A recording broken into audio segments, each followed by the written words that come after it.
उत्तर प्रदेश में बीजेपी उपचुनाव को लेकर मिशन मोड में दिख रही है। लखनऊ से लेकर दिल्ली तक बैठकों का दौर चल रहा है, लेकिन इसी बीच पार्टी के दिग्गज नेताओं के बीच मतभेद की बातें भी जोर पकड़ रही है। इतना ही नहीं, राजनीतिक गलियारों में यहाँ तक चर्चा हो रही है कि योगी आदित्यनाथ को हटाकर यूपी में नया मुख्यमंत्री नियुक्त किया जा सकता है। हालांकि बीजेपी की तरफ से इनका खंडन किया जा रहा है, लेकिन इन कयासों से विरोधियों को सत्ता पक्ष पर निशाना साधने का मौका मिल गया। पूर्व मुख्यमंत्री और समाजवादी पार्टी के मुखिया अखिलेश यादव ने बीजेपी सरकार को घेरते हुए कहा कि उत्तर प्रदेश सरकार आपस में ही लड़ रही है। भाजपा सरकार अस्थिर है और सत्ता की लड़ाई में जनता परेशान है। ये सरकार जो आपस में लड़ रही है, इनके फैसले भी जल्दीबाजी के हैं। वहीं ये जहां कमजोर पड़े हैं, लखनऊ में और सरकार में ये कमजोर पड़े हैं, इसलिए इन्होंने ध्वस्तीकरण का अपना फैसला टाला है। हम सावधान करना चाहते उत्तर प्रदेश की जनता को भी कि भारतीय जनता पार्टी के लोग आपस में लड़ करके और कुर्सी की लड़ाई में पूरा एडमिनिस्ट्रेशन खत्म कर दिया है। हाल ही में जो सरकार फैसले ले रही है, ये सरकार जो आपस में लड़ रही है, इनके फैसले भी जल्दीबाजी के हैं। जहां शिक्षकों को परेशान करने के लिए जो सरकार ने फैसला लिया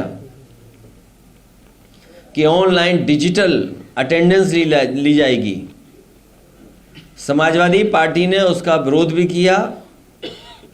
और आपके माध्यम से मैं कहना चाहता हूं, यह फैसला स्थगित नहीं होना है।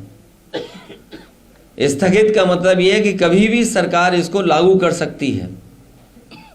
तो ये फैसला निरस्त हो, तभी हमारे शिक्षकों की असली मदद होगी।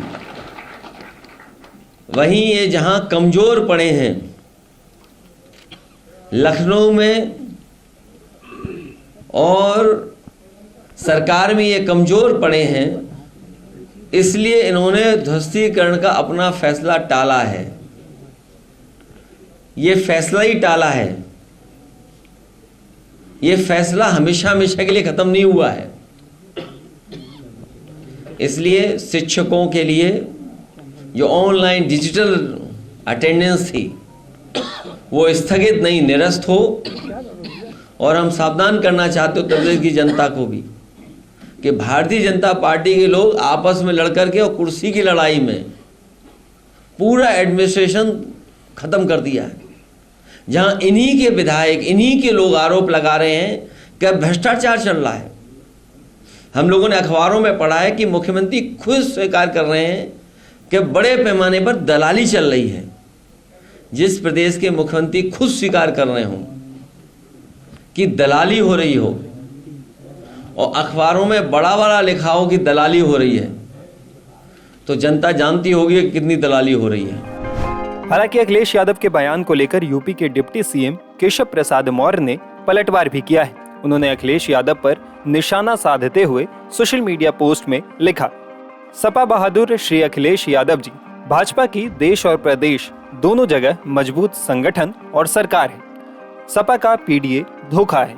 यूपी में सपा के गुंडा राज की वापसी असंभव है। भाजपा 2027 विधानसभा चुनाव में 2017 दोहराएगी। दरअसल यूपी में 2024 लोकसभा चुनाव में पार्टी के खराब प्रदर्शन के बाद इस बात की चर्चा तेज है कि राज्य में भाजपा संगठन और सरकार के बीच सब कुछ ठीक नहीं चल रहा है। इन चर्चाओं के बीच उत्तर प्रदेश के डिप्टी सीएम केशव प्रसाद मौर्य और राज्य बीजेपी प्रमुख भूपेंद्र चौधरी सोमवार को दिल्ली पहुंचे थे। दोनों को राष्ट्रीय अध्यक्ष जेपी नड्डा ने तलब किया था। इससे पहले एक बैठक में अपने संबोधन के दौरान केशव प्रसाद मौर्य ने कहा था कि पार्टी संगठन सरकार से बड़ा है। अब पार्टी का फोकस यूपी में होने वाले उपचुनाव पर है। 10 विधानसभा सीटों के लिए उपचुनाव होना है। इसके लिए पार्टी तैयारियों में जुटी है और लोकसभा चुनाव में हुए नुकसान की भरपाई करना चाहती है। टाइम्स नाउ भारत डिजिटल की रिपोर्ट।